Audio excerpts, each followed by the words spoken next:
Fluffy, puffy clouds in a blue summer sky. They're so beautiful to look at. But have you ever wondered what one might taste like?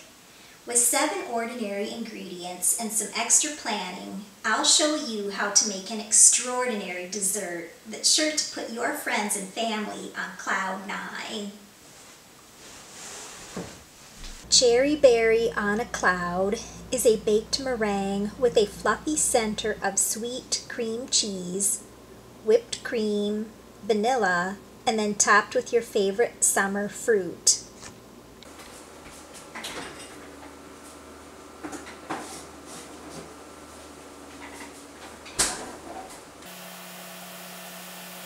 The first step is making the meringue.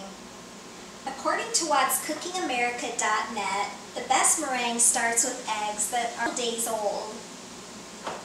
And the trick is separating the yolk from the white. And then you want to save the yolk for a different kind of recipe. That way it's not being wasted. So we have one. And this recipe takes a half a cup of egg whites. So if you're using large eggs, that will probably be 5 total egg. When you're separating eggs, you want to be sure you don't get any of the yolk in the white. The tiniest bit of yolk can ruin the perfect meringue. And then when you have your half a cup of egg whites, you can let the egg whites come to room temperature. So while we let that happen, we'll go on to the next step. Is taking a baking sheet and lining it with some parchment paper.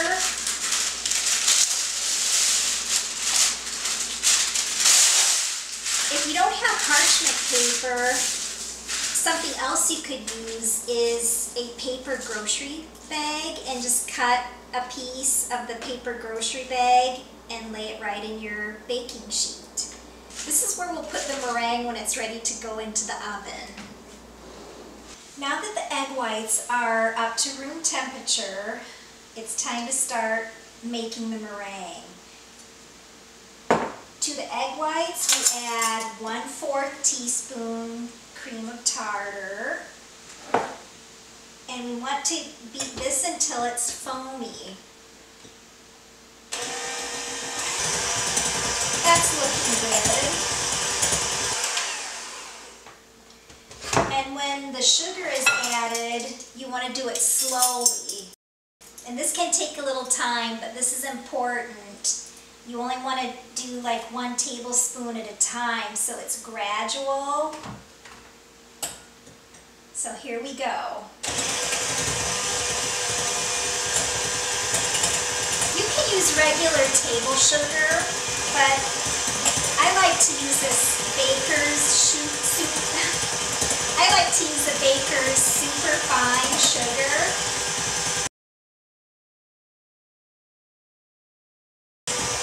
I was curious about where meringue came from, or kind of like the history behind meringue.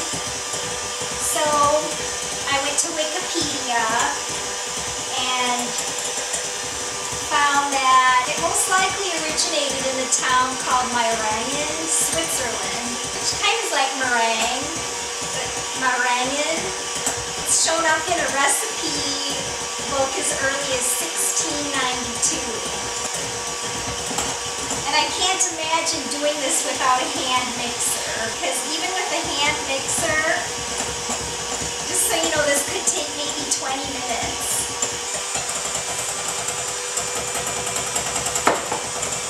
Okay, now that all the sugar's in, I can turn up the speed. Once you start mixing the egg whites, you want to keep going. You don't want to leave it and come back. You want to get them finished. And while you're mixing, you want to be sure you're scraping the sides of the bowl.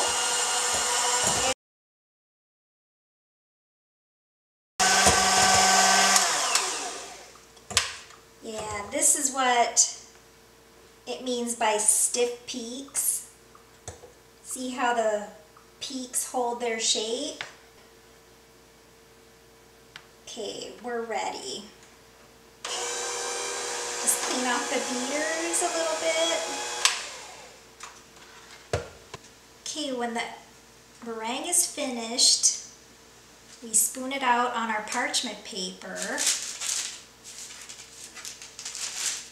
in the shape that you would like, kind of a blob. It doesn't matter. And then this will just get kind of built up along the sides, so that it kind of makes a little hollow for the filling that we're going to do later. And that's where the filling and the fresh fruit is going to go inside of our cloud. That's all ready. Then we put it into a preheated oven at 275 on the middle rack for an hour and a half.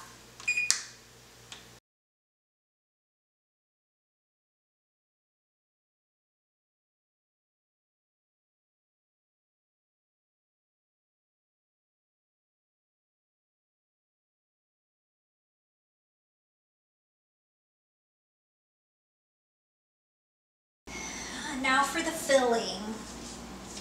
The filling for Cherry Berry on a Cloud calls for 1 8-ounce package of cream cheese. I like to have it at room temperature so it will just mix up a lot quicker.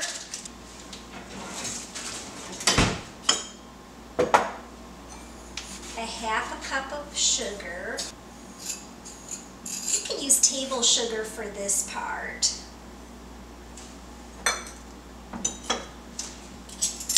And it calls for a half teaspoon of vanilla.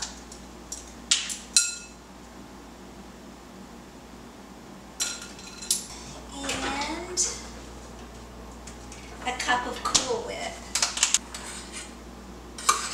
And then this just gets blended together. The first time I had this dessert was 18 years ago. Susan Schmucker is an Amish lady, and she delivered this dessert to our family as a gift, and she delivered it with horse and buggy.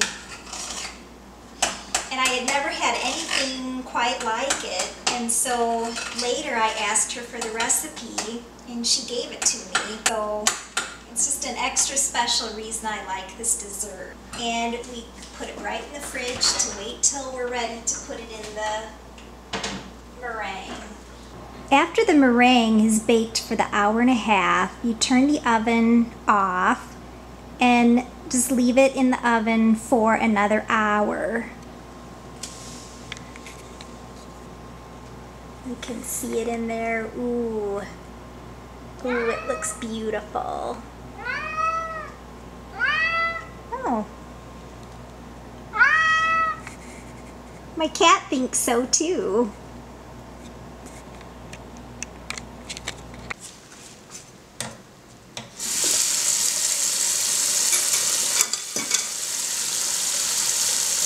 Okay, now that the meringue has been in the oven for an hour with the door closed, I can take it out and let it finish cooling. Now that the meringue is cooled, it can be taken off the parchment paper and placed on a serving platter.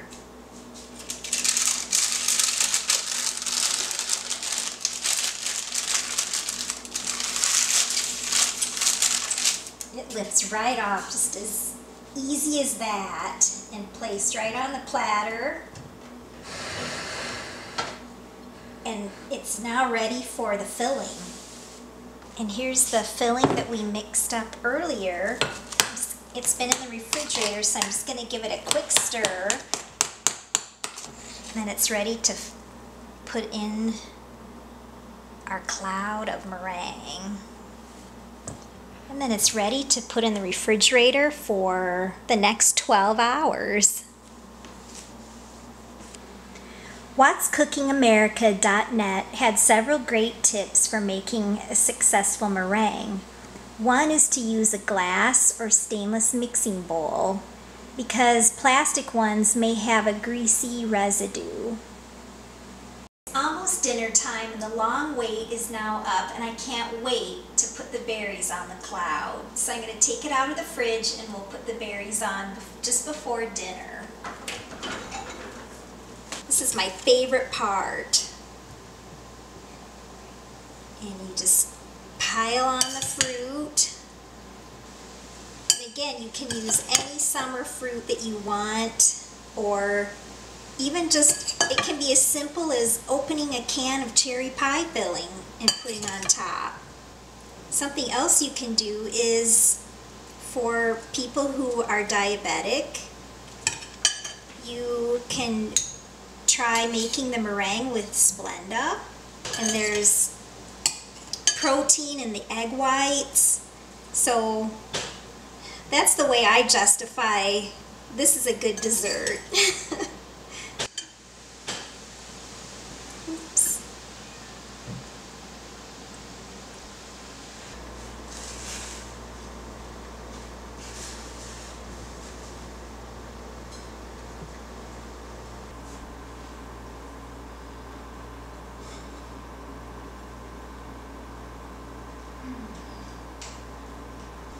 I'm on cloud 9.